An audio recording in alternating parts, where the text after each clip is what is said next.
Nu, es sveicināts Autospec.lv autoservisā. Šis video ir par cenām.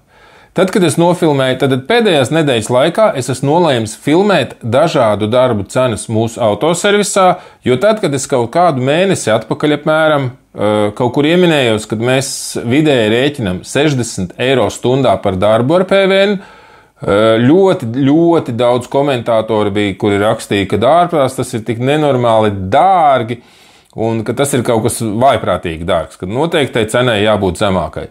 Pēc tam es vienkārši sāku filmēt, kā mēs darām kaut kādu konkrētu darbu, piemēram, nomainam motorsiksnu par 120 eiro, nomainam sajūgu par 150 eiro, nomainam visus 4 bremžu diskus ar bremžu klučiem un suportiem par 80 eiro, un te nu pēkšņi ļoti liela daļa no komentatoriem, tiem pašiem, kas rakstīja, ka 60 eiro stundā, ir par dārgu, tie paši raksta, jūs esat tik lēti, kā tad jūs vispār variet samaksāt cilvēkiem algas, ārprāts visur citur maksā tikai pakaļējo kluču nomaini, viena jau maksā 80 eiro, un kaut kā tā, tad sajūgu nomaiņas tur vispār bija par kaut kādiem 100 gāja runa, ko komentātori bija rakstījuši, ko viņi tur ir samaksājuši tieši par darbu, nevis par detaļām, bet tieši par darbu. Daļa raksta, ja jūs šitik lēti taisat, tad jūs droši vien baigi plēšat par detaļām, bet reāli mēs jau tā kā tas darbs, ja tu atbrauc ar savām detaļām,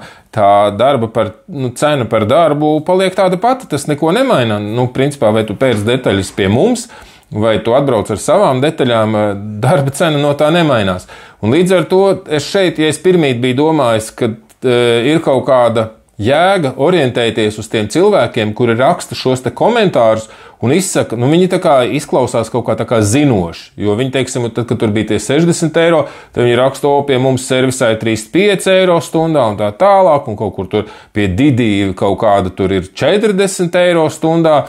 Un es iedomājos, pagaid 40 eiro stundā, kā tad viņš var samaksāt īri par milzu telpām apkuri, algas darbiniekiem, un cik tad viņiem tur tās algas ir, un tur raksta, tur 2500 algas, domāju, tas kaut kas neiedomājams, kā tad tas viss iet kopā ar kaut kādiem, pieņemsim, 38 eiro par stundu. Un tad, kad mēs sākām publicēt šīs te konkrēto darbu cenas, kur mēs sakam, lūk, šis te darbs sajūgu nomaiņa maksā 150 eiro. Un es reāli arī tiešraidē uzlieku šo te kameru un skaidri un gaiši Facebook tiešraidē, Facebook tiešraidē, kur mums ir mājaslapa Autospec.lv, var redzēt, ka tas patiešām mums aizņem 1,5 stunda darba. Tas nav nekas tāds, kur būtu 4 vai 5 vai 6 stundas, kā tur tie komentātori raksta, ka tur ar to būtu jānodarbojas, pieņemsim, 6 stundas, tur kaut kādā, Audi A3 nomainīt sajūgu.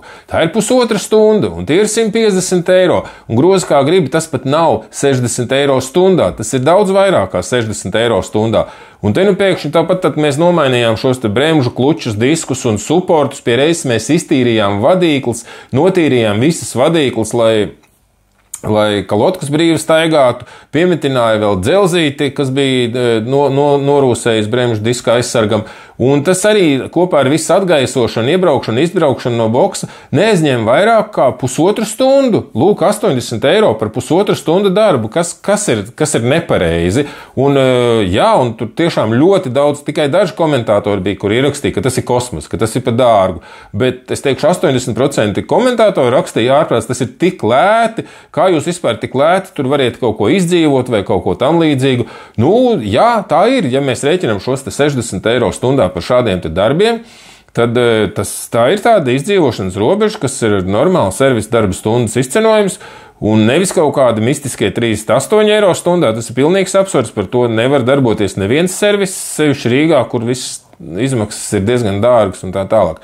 Līdz ar to, lūk tā, tāpēc es turpināšu publicēt šādus te darbu. Tātad konkrēti tiešraides mēs taisīsim, kur var redzēt, ka tas darbs ir izdarāms stundas laikā, vai 2 stundu laikā, vai 3 stundu laikā. Es nezinu, 3 stundas varbūt man tur telefons tiešraidi neizvilks, bet 2 stundas vai 1,5 viņš izvelk. Un šīs tiešraides paliek ierakstīts mūsu Facebook lapā Autospec.lv autoservis, un tur visu to var redzēt. Tā kā, ja tev tas interesē, kā tas notiek reālajā dzīvē, protams, YouTube es nelikšu tur 2 stundas garus video, bet tiešraides Facebookā varbūt kaut kad arī uztaisīšu tiešraidi YouTube. Var nākt un skatīties, un jā, šī spriedzelēšana par cenām, es tagad saprotu, ka tas ir kaut kas tāds, kas diezgan robežojas ar absurdu, jo vieniem kaut kādiem cilvēkiem tas būs, tā teikt, kosmos, jo to taču var izdarīt, kā viņi paši tur raksta. Es to daru pats, mierīgi uz pacēlāju. Uz domkrata. Uz domkrata ar saviem instrumentiem. Jā, ok, tas man aizņem bišķi vairāk laika, bet jā, tas tiešām ir tik vienkārši. Un tie otri, kuri raksta, nē, nu par to taču ir jāprasa vismaz 200 eiro, ne jau 80, vismaz 200 jāprasa. Kā jūs variet tur, ko es nezinu, kā mēs varam samaksāt nodokļus?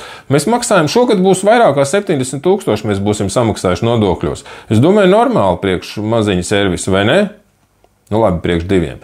Tā kā, jā, tādas pārdomas par šīm cenām, tad turpiniet rakstīt, kas jums tur liekas kosmos, kas ir par dārgu, kas ir par lētu, jo mēs īsti pat vairs nesaprotam, pa cik tad mums taisīt tās bremzes, es nezinu, bremžu klučus, pa cik mums izpūtējas taisīt, pa cik visus darbus, ko mēs darām, mēs kaut kā nekad neesam salīdzinājuši šīs cenas ar kaut kādiem citiem servisiem. Vienkārši neesam salīdzinājuši. Mēs piesviežam, tā teikt, man prasa, kāds jums ir algoritms, kā jūs tur izgudrojat tās cenas. Vienkārši mēs aprēķinam apmēram, cik tas aizņem šis darbs, tā kā laika izteiksmē. Un, protams, arī, kaut kāds varbūt tā kā teikt, koeficients par sarežģītību vai vēl kaut ko. Piemēram, tad, kad es taisu motociklitiem amortizators, armatizators, tad es nerēķinu, cik stundas tur kaut ko taisu, jo es iespējams, kad uztaisu darbu, kas maksā, teiksim, 60 eiro, es to uztaisu, varbūt pusstundas laikā. Tad sanāksim 20 eiro par stundu, varbūt tāda būtu tā darba cena, bet, tad kādam citam tas varbūt aizņemtu 4 stundas. Līdz ar to visi cilvēki nav vienādi. Un ir pilns ar servisiem, kur, teiksim, sevišķi dīleri centros ņem bieži vien šos te studentus pēc pat aizno no skolas sola faktiski ņem, lai viņi tur strādātu, viņiem kaut kādas tās normstundas uzrēķina un tā tālāk. Jā, es saprotu, es neesmu savā dzīvē redzējis nevienu studentu, kuram es vispār gribētu savu mašīnu uzticēt, remontēt. Tā kā, tas viss tāds baigā tāda pasaule sarežģītā, vai ne? Bet, mēs turpināsim kā līdz šim, un tad liksim šos te video, cik maksā konkrēti darba cenas autoservisā, kā tas izskatās, cik stundas aizņem, tu jūs visi varēsiet skatīties tiešraidē, un tad jau spriedīsim par to, vai mums nevajag gadījumā nevis 60 eiro par stundu darba ņemt, bet varbūt, teiksim, ir jāņem 120 stundā. Varbūt tas ir adekvāti priekš mums, jo, ja jūs sakiet, ka tas ir stipri par lētu, un konkrēti šīs te cenas, ko mēs esam parādījuši, tad mēs, ņemsim vērā, sapratām, ir par lētu, kaut ko taisīsim tad dārgāk. Ok? Labi, pagaidām tas viss.